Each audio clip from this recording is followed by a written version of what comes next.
Hey, welcome to the Big Me Kickoff. It is Monday, January 24th, 2022. I am your host, Kevin Noon, and what a weekend of football we had. Granted, it was not of the college variety, it was of the NFL, but three games decided by 3 points, one game decided by 6 points in overtime.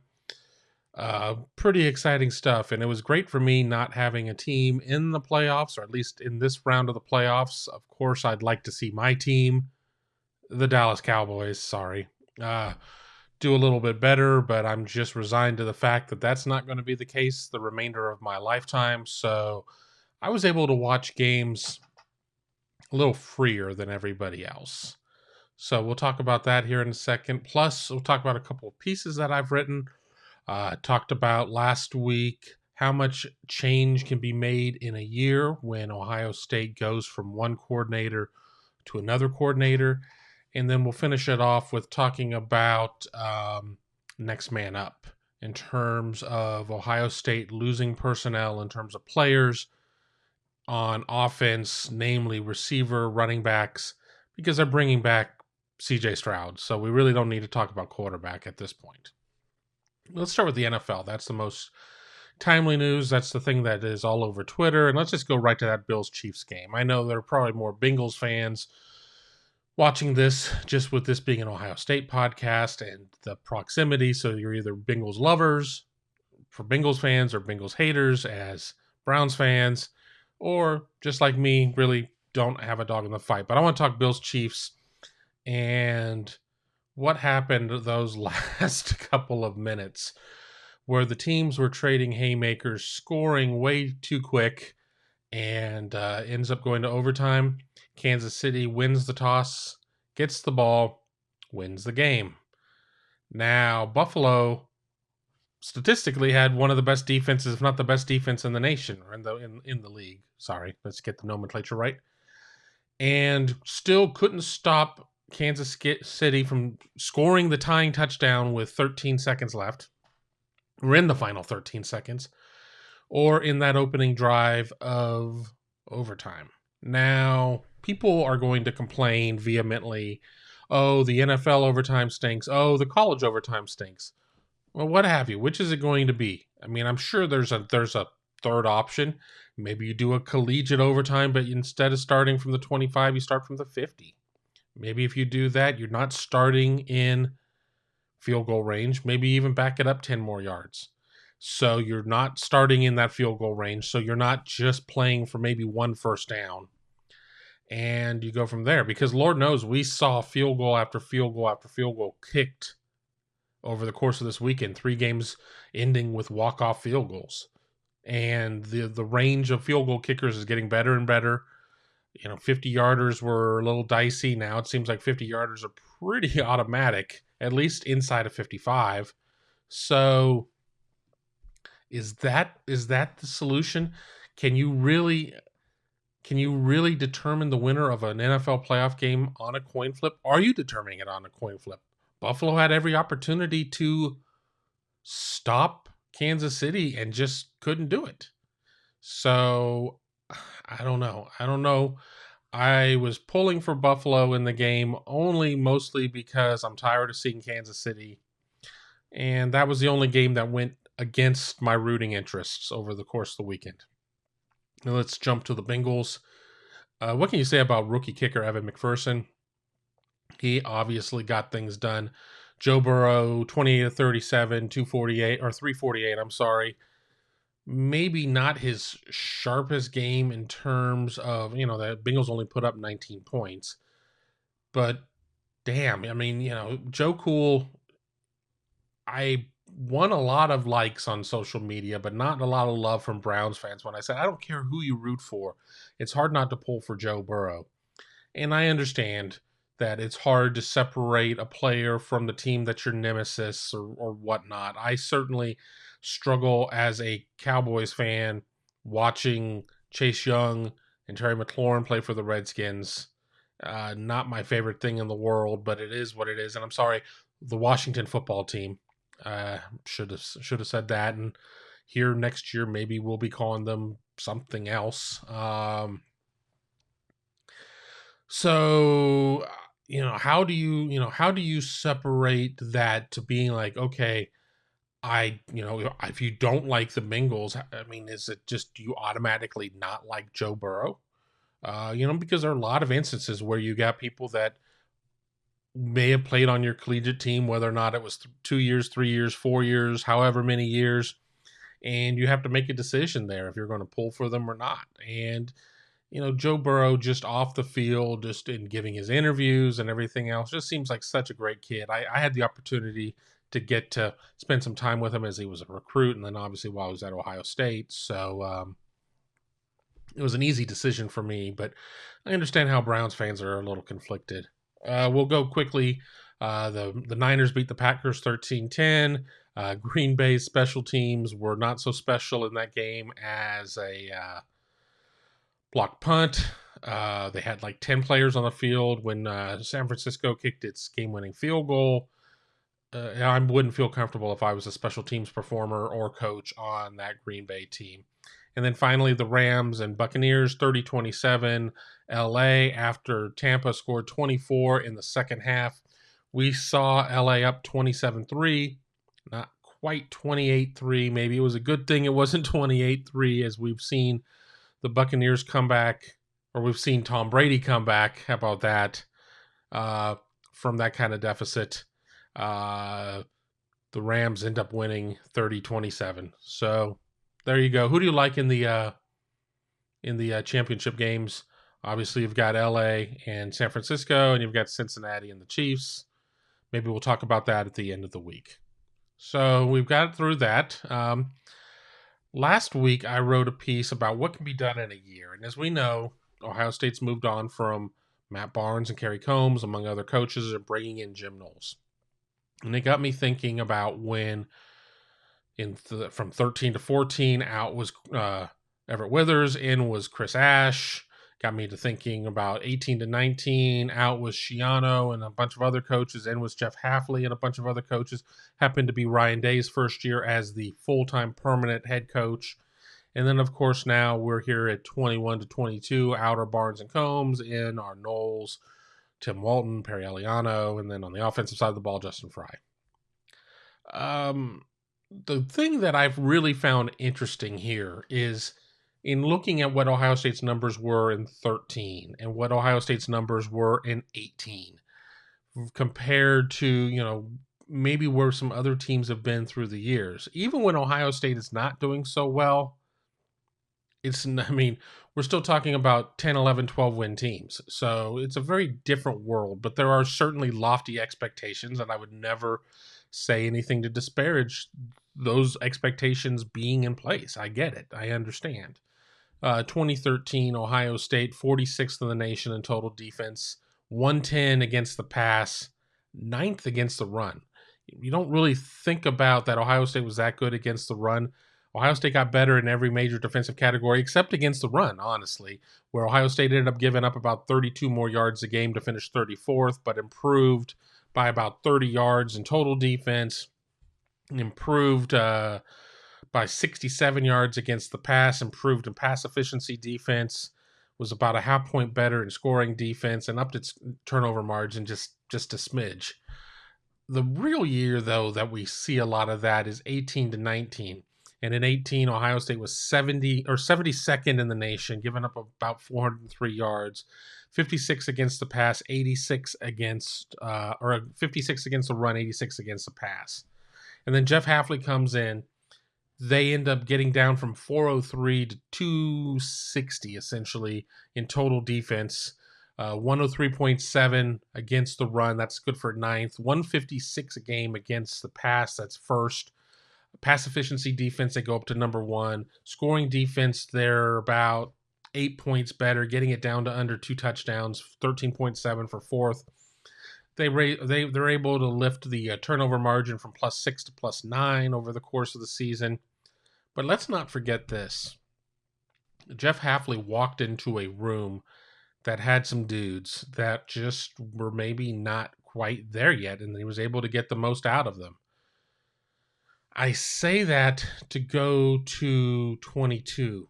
And does Ohio State have those types of dudes? I mean, there certainly are some guys you can. I mean, with Denzel Burke, we saw time and time again that guy is a number one corner for a lot of teams. He certainly is a number one corner for Ohio State.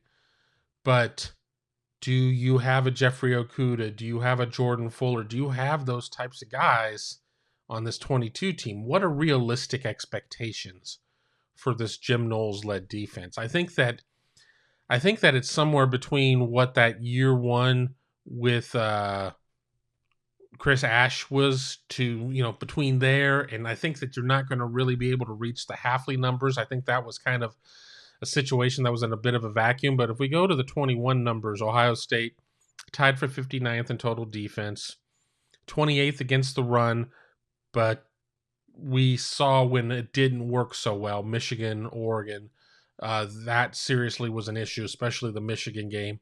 97th against the pass, 50 in pass efficiency defense, giving up about 23 points a game, plus 9 in turnover margin, which you're not quite at 1 a game, plus 1 per game when you're playing 12, 13, 14 games, what have you. So what's realistic there?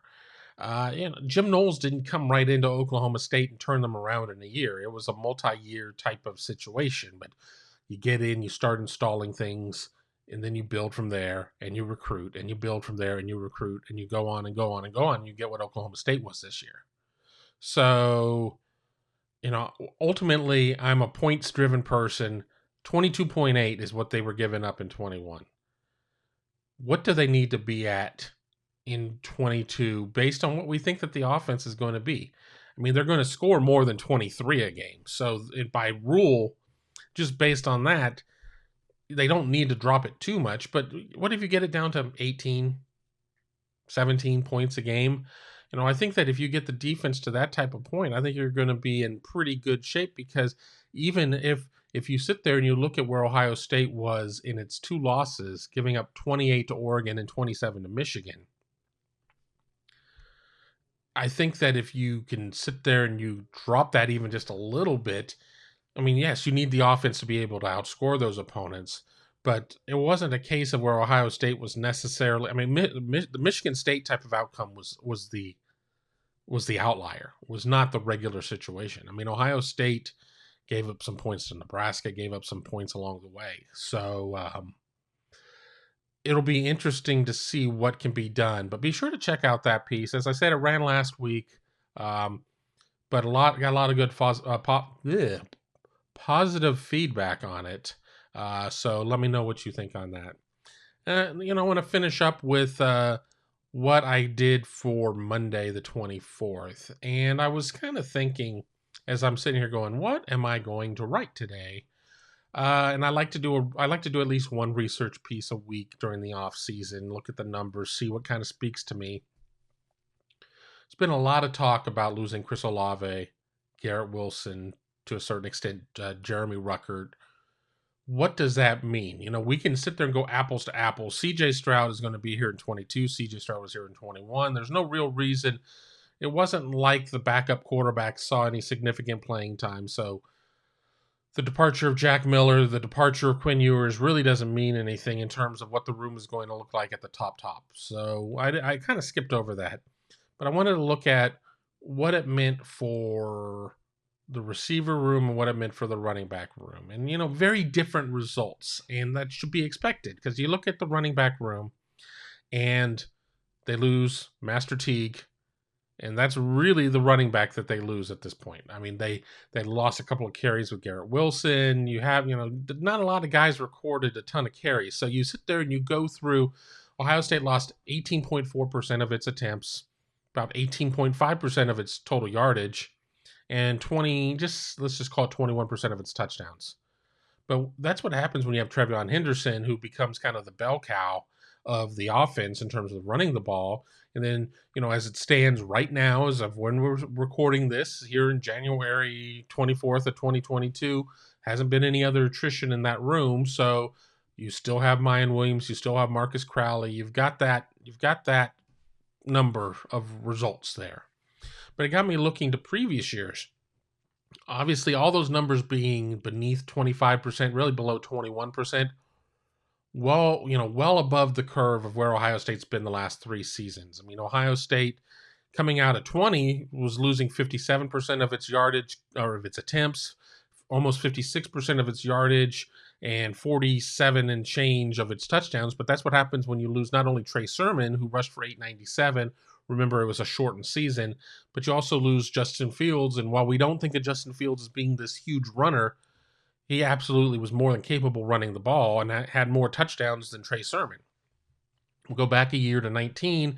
They lose J.K. Dobbins, they lose J.K. Dobbins and his huge 2,000-yard season, 301 attempts. You end up in 21 touchdowns. You end up losing 47% of your carries, 54% of your yardage, and 54% of your touchdowns. But even if you go back to 18, they only really lost Mike Weber in that point as he was platooning with J.K. You lose 34% of your yardage or your attempts, 47% of your yardage, and 52% of your touchdowns. So those numbers are way down in 21 going forward with what you have there. You bring Dallin Hayden into the program as well. So you've got a pretty nice running back room. Now, of course, everybody's going to say, well, the numbers are going to obviously be horrible in terms of receivers.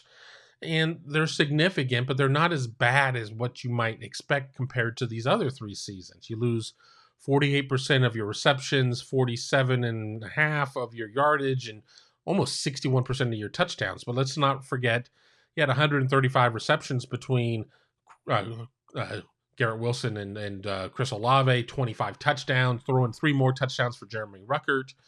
I mean, you're looking at more than 2,000 yards right there with them combined. So that's real. But I think everybody feels a lot better coming out of the Rose Bowl with Jackson Smith-Njigba, Marvin Harrison, and then the glimpses that we were able to see along the way of Emeka Egbuka, Julian Fleming. We haven't really had a chance to see Jaden Ballard. And then, oh, by the way, they have 4 fantastic receivers coming in the signing class. So, yes, you're not going to lose a couple of first-round NFL draft picks and say, oh, well, that's fine. Addition by subtraction. No, but it's just going to be next man up. And I think that they're going to be just fine there. But we go to 2020 where, it wasn't a case of, from 20 to 21, they didn't lose anybody that had put up significant numbers, and you're losing shy of 18% of your receptions, only 7.5% of your yardage, and just under 14% of touchdowns. Again, that's a shortened season, so those numbers, when I tell you them, they're going to sound way out of whack, but you got to remember they only played half a dozen plus games, so losing 28 receptions, losing 157 yards, losing 3 touchdowns, not so much.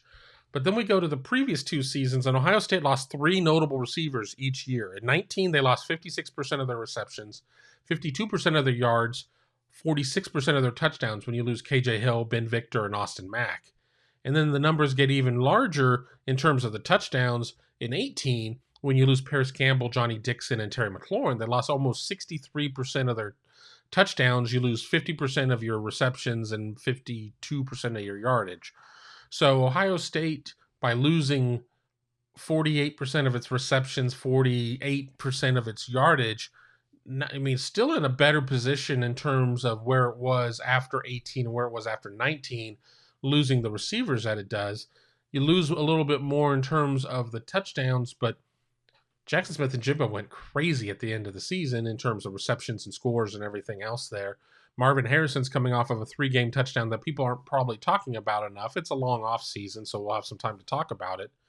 But, the point being is Ohio State is not... We talk so much about returning starters and things along those lines, and that's all very valid. Ohio State is going to have a decent amount of returning experience in the receiver room with the players that we've mentioned before.